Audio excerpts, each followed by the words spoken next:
Sabotsy faharoa folo ny volana May 2020 amin'ny 20:00 manolotra ny arahaba tompoko tonga soa ato amin'ny zanam-pandarana meteo.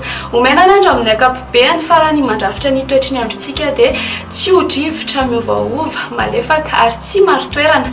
Raha ho an'ny rapitsy maraina ary dia ho avy ny orana tia Antala, Analanjorofo sy Atsinanana raha toa ka andrahoana ny andro amin'ny ilany atsinanany faritry ny afovoantany sisan'izay dia ifandimidimby eo andrahoana sy ny masoandro. Raha ho an'ny hariva kosa indray dia mbola hitohy anorana trany ny atia Antala sy Analanjorofo fa anao endrika tandrivindrahona zany ny atia miandro vazo aty.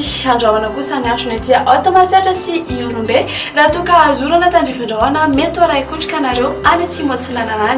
Ho an'ny faritra sisa dia ifandimby ny rahona sy ny masoandro. Ny maripana voavinavina ho aba indrindra ho an'ny rapitso ary dia 13 degré Celsius hitantsika tia Vakinankaratra. Raha ho an'ny morontsiraka dia manodidina ny 120 ka hatramin'ny 420 degré Celsius eo. Ny maripana ambony indrindra kosa indray dia mananika ny 5 degré Celsius hitantsika tia amin'ny manodidina ny Mahajanga aty. Raha ho an'ny faritry ny afovoantany dia manodidina ny 13 ka hatramin'ny 14 degré Celsius eo. Raha hipita ranomasina ary ianao dia omenanao manaraka izao ny mety ho toetry ny andro ho an'ireo tanan-dehibe sy nosy manodidina ny Madagasikara. Ho avy ny orana any Paris sy Bangkok ka fa ho arahikotrika izany any Comores.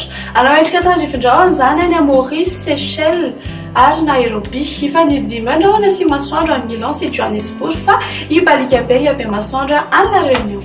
Dia izay indray ary ny mamaraina ny fandaharantsika. Ankasitrahana fenanao nanaraka ny fandaharana hatramin'ny farany. Veloma tompoko.